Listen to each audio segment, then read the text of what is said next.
जैसा कि पूर्व वीडियोज़ में बताया जा चुका है कि द्विग एवं कर्मधारय तत्पुरुष के ही भेद होते हैं। तो कर्मधारय को बता दिया गया है और द्विग समास की सिद्धि चल रही है।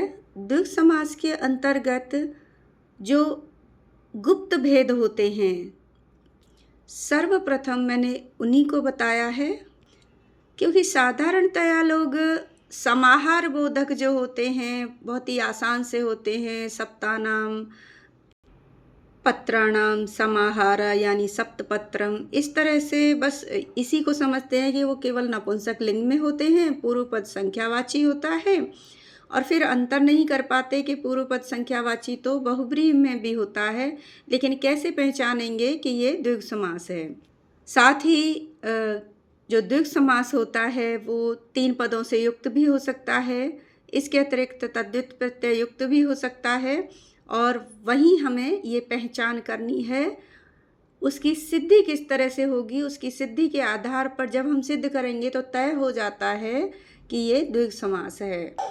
और सिद्धि यानी कि विग्रह जब हम करते हैं, जो लौकिक या अलौकिक विग्रह करते हैं, तो ये आवश्यक नहीं है द्विग समास में कि समाहार या केवल षष्ठी का ही प्रयोग चलता रहे। षष्ठी का होगा लेकिन समाहार का प्रयोग सर्वदा नहीं होगा।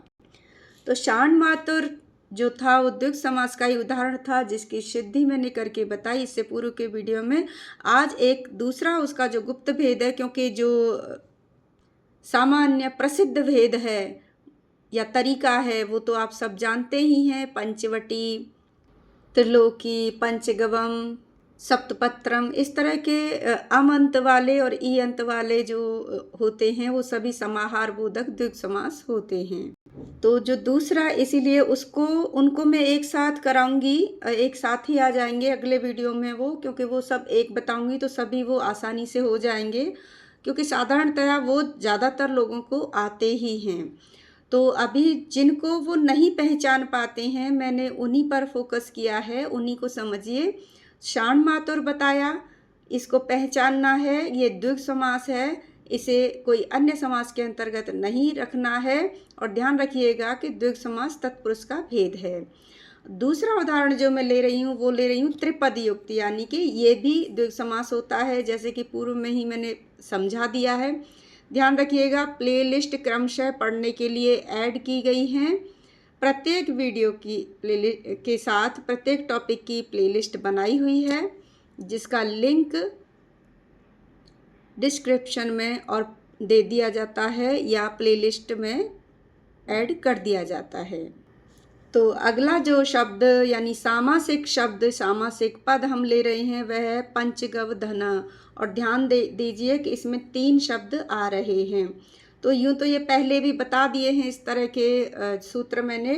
द्वंद्व तत्पुरुषयो उत्तर पदे, यानी कि जब किसी तत्पुरुष समास के उत्तर पद में, यानी कि दूसरे बाद में संख्या के बाद जो दूसरा पद आ रहा है उसमें द्वंद्व होता है, तो वो द्विग तत्पुरुष समास कहलाता है, यानी वो द्विग समास होता है।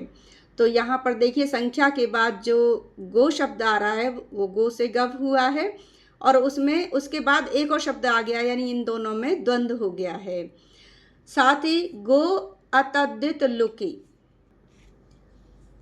समासांत टच, ये लिखिएगा साथ में ताकि आपको याद रहे, क्योंकि सूत्र तो केवल इतना ही है कि तद्धित प्रत्यय को छोड़ करके किसी भी, यानी तद्धितांत शब्द को छोड़ करके किसी भी शब्द के बाद यदि गो आता, यानी किसी भी सामासिक पद के बाद यदि गो शब्द आता है तो उसमें टच प्रत्यय लग जाता है। तो मूल शब्द हमने ले लिया पंचगव धन, और इसका जो विग्रह होगा वो कैसे होगा?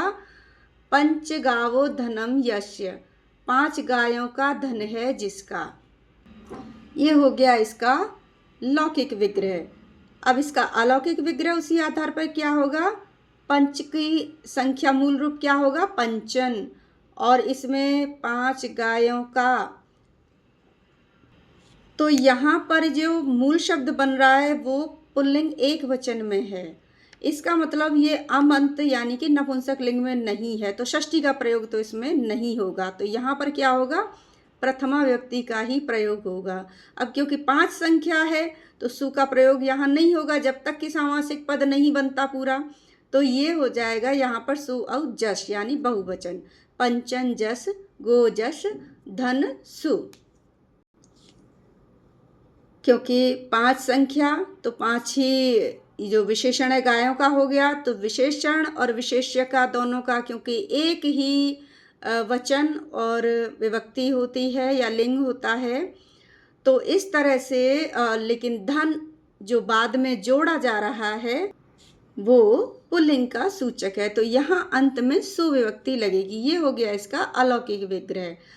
अब त्रिपद एवं उत्तर पद द्वंद्व के रहते, उत्तर पद द्वंद्व हो गया और ये इस तरह से त्रिपद हो गए, तो द्वंद्व तत्पुरुषयो उत्तर पदे सूत्र से समास हो गया। समास हो गई इसकी संज्ञा, तो फिर ये कृतद्धिश समासश्च सूत्र से प्रातिपदिक होकर सुपो धातु से सूत्र से, ये सु जो लिखा है वो सु है, तो सुपो धातु प्रातिपदिक सूत्र से विभक्तियों का लोप हो गया। विभक्तियों का लोप होने के बाद यानी जस हटा दिया, सु हटा दिया, ये हो गया पंचन गो जस। क्योंकि जब संक्षिप्त करते हैं यानी समास बनाते हैं तो आपको पता ही है कि सबको इकट्ठा करते हैं तो उनकी अनावश्यक जो बीच में आ रही हैं विभक्तियाँ वगैरह उन सबको हटा देते हैं और उनको सबको एक करते हैं। तो नियम से इनको सूत्रों से हटाते जाएंगे और एक करते जाएंगे, और एक होने के बाद जब एक पद बन जाएगा तो वो निरर्थक कहलाएगा जब तक कि उसमें विभक्ति नहीं लगेगी, तो अंत में फिर हम उसमें विभक्ति लगाएंगे। तो पंचन गो धन ये स्थिति हो गई विभक्तियाँ हटने के बाद। अतः न लोप प्रातिपदिकांतस्य सूत्र से पंचन के न का लोप हो गया, क्योंकि प्रातिपदिक शब्दों के अंत में जब न आ जाता है तो इस सूत्र से उनका लोप हो जाता है। स्थिति हो गई पंच गो धन। गो अतद्धित लुक सूत्र से यहाँ पर गो के बाद आ जाएगा टच प्रत्यय, तो पंच गो टच धन ये स्थिति हो गई। टच का आशेष रहता है क्योंकि चुटु सूत्र लगेगा, आपको पता ही है। ट वर्ग के और च वर्ग का लोप होता ही है, इसके अलावा ट का तो हम चुटु से करेंगे और हलंत्यम से च का कर देंगे, शेष केवल बचेगा अ। तो पंच गो अ धन ये स्थिति हो गई। अब ओ के बाद अ आया है तो एचो अयवायाव सूत्र से ओ को अव आदेश हो गया। अव आदेश हो गया और बाद में उसके अ है तो वो पूरा हो गया। तो ये हो गया पंचगव धन। इस तरह से ये स्थिति हो जाती है।